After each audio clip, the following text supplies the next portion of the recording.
Good evening, everyone. This is Aunt Gail, and I am doing an evening. I don't want to say live because it's a video. So I'm going to get all of this correct by the time I do my next video. Um, I'm not that new generation, I'm that old school generation. So it's hard for me to just jump on the bandwagon and learn everything that the young people are talking about. So, I want to talk tonight about journaling and the importance of keeping some type of record. It doesn't have to be detailed with a lot of personal information, but if you choose to do that, it's your choice. Some people like to write down how they feel, and that's okay. Some people that have therapy are encouraged to write how they feel. You may not want anyone to ever find it. It may be personal and confidential, but then you have to set aside some type of way to have it discarded once you are no longer here. So, getting back to the importance of journaling, I keep several journals around my house. This is a particular small one, and it was given to me, I think, 2 weeks ago with a matching pen. And I journal all the time. I just write little notes.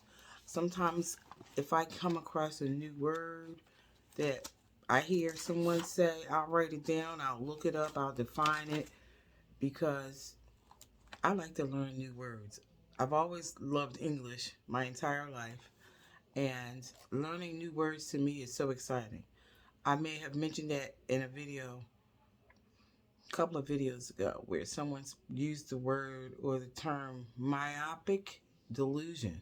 And I thought, wow, that applies to my book, Walk by Faith, Try by Sight. Myopic delusion is sometimes a person that refuses to accept what is true, what is honest. They don't see their error. They don't want to change. They want to take and not give. And the delusion part is they really think they're okay. So, journaling and keeping track of what's going on in your life, what's going on in that century, what's going on with just life itself, the country, the area you live in, your community. Journaling is so important for the generations to come because we want to leave a legacy. And that's one of the purpose, that's one of the reasons why I decided to create an insight journal to go along with my Walk by Faith book. The Insight Journal provides methods for you to track. Actually, you're going to manifest your prayer request first. Then I offer you insight and purpose reasons to get your prayer request answered. Now, we don't know how long the answer could take. It could take, you might have to buy 20 journals before you get the answer. But the object of the game is if it's true, if it's honest, if it's sincere, if you put in the time and the work that you get, that you need to do to get your prayer request, this leaves an excellent example for the generations to come.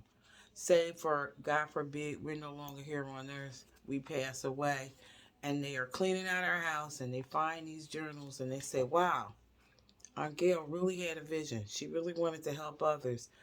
But this is the one particular issue she had, or prayer request that she had to journal about it. She had to write it down. She had to seek tips. In one of my sections, I talk about a purpose summary. And in the purpose summary, we decide to, I guess, dig dig into or go a little in depth about trying to find out what our purpose on this earth is, our this planet. I was talking to my son the other night, and he's mid 30s. He said, "You know, Mom, I'm still trying to find out what my purpose is." And I said, "That's okay." I said, "I've been on this earth 60 years plus, and I think up until recently, I'm just discovering what I think my purpose is. I may have been dipping and dabbing over the last 60 years because I honestly have a sincere heart and want to help everyone. But with age comes wisdom, and with wisdom comes knowledge. And we want to share this with the next generation. So it's okay if what your prayer request takes a little time. It's okay if you want to keep it to yourself. It's fine if you want to let the world know. If you want to have it published, that's even better. I'm recommending that everyone has a story to tell. I'm sure you've heard this. It's out there. So, my love of reading, writing, English literature is the purpose for my journaling. And to show another one of my journals is my Celebration of Life journal, a journal for remembering and healing is was created for us to keep a journal or just write about someone that is no longer here with us. And one of the pages in here, it asks for gratitude. Today I'm grateful for. Um, in my faith, I find peace when. I love this because I recently did one on for my father who passed away in 2005, so it's been 20 years. And one of the questions on my book is comfort reflection. What brings me comfort when I think of you? And I enjoyed writing about what brought me comfort when I thought of my dad. And to answer that question was he was the most calm, reserved person you ever wanted to meet, but yet he was so loving and giving. He would give you his last, and I think I have inherited it from him. But when he did get angry, he would get angry and he would let us know. He would get us. For the most part, my mom did a majority of the discipline and the running the house because my dad was in the military, so he was away from home a lot. But I say that to say I found such a pleasure in answering these questions and journaling on my father. And I feel like he's still with me. And I wrote in my journal, "Dad, here's my new book. And I know you're proud of me." So it's little things like this that we can go back to. We can keep them forever. We can we can keep one for each person that we've loved, or we can put several people in the journal. The Another one of my books is the opposite of celebrating someone that has left us, and this is my sample. But I have a celebration of love journal. This is a sample where we talk about our current loved ones who are here with us and what makes us love them so much, what makes them so special to us. And so, and makes sense. My children are pretty much grown. So I dedicated this to my grandchildren. And it's in it, I decided, and it came from nowhere, to write a poem on my poetry page. If you can see that, it says poetry page. And then I wrote a poem, "Good Things Take Time. Children are a gift from God, sent from up above. Cherish each throughout your life, accent with your love. As newborn babes, so small and sweet, we cherish every move. Toddlers, they become so fast, then kiddos with a groove. Teenage years are challenging, but when they need us most, young adults are recognized as they seek their post. And suddenly, they're young adults living on their own, We miss those days of hovering and planted seeds are sown. Love them through their lifetime, no matter where they are. Our one true love, sent from heaven above, once our shining star. So I don't know where that came from, but I just say this, that once we start journaling, once we start creating, it grows and grows. So I end up doing this beautiful memoir of all my granny yums. I call them granny yums. And I'll have this forever. I put little stickers. I encourage the use of stickers as well. I bought all these stickers, and I'm actually giving them out when I have the book bazaar next year.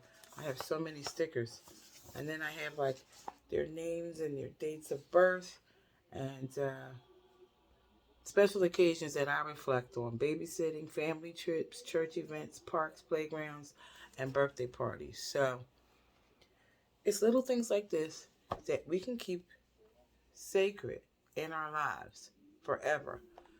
These two, well, this one I have in hardback, and I have it in paperback.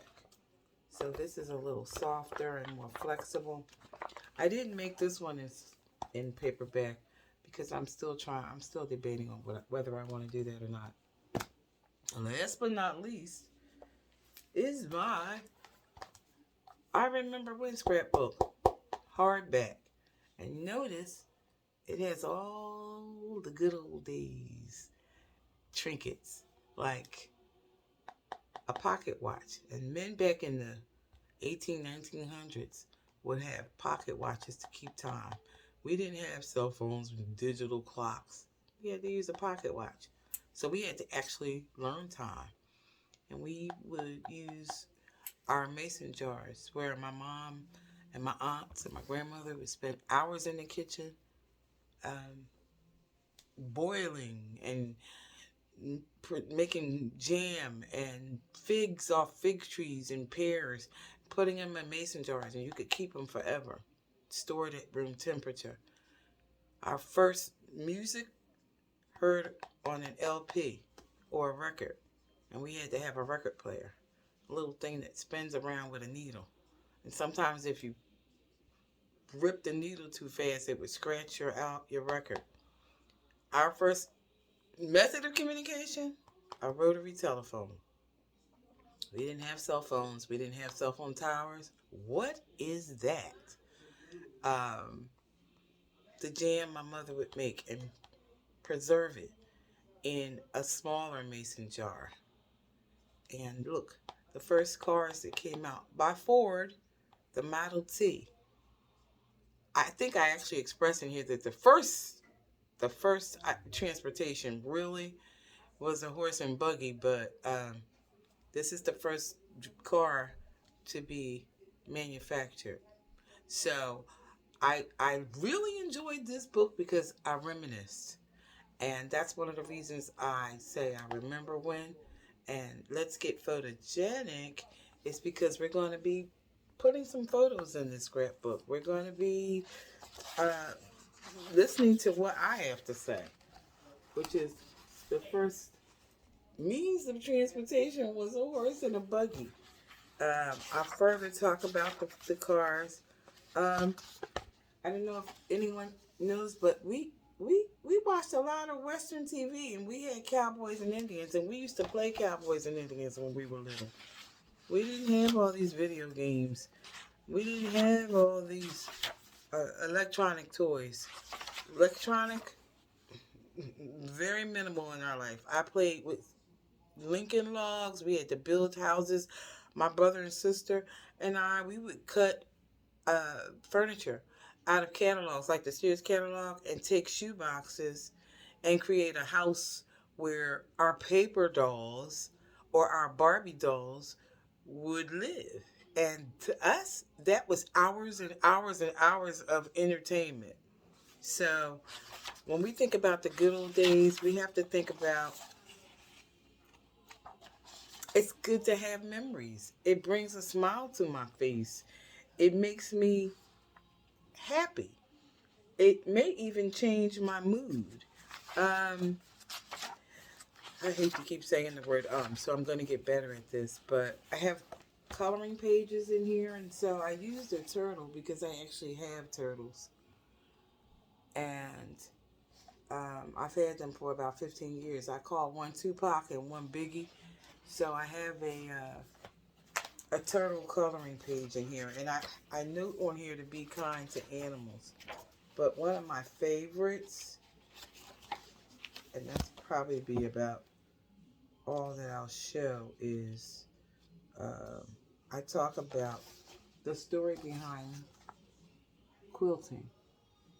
Quilting was a major pastime many years ago, back in the uh, the early 1900s, and uh, so forth.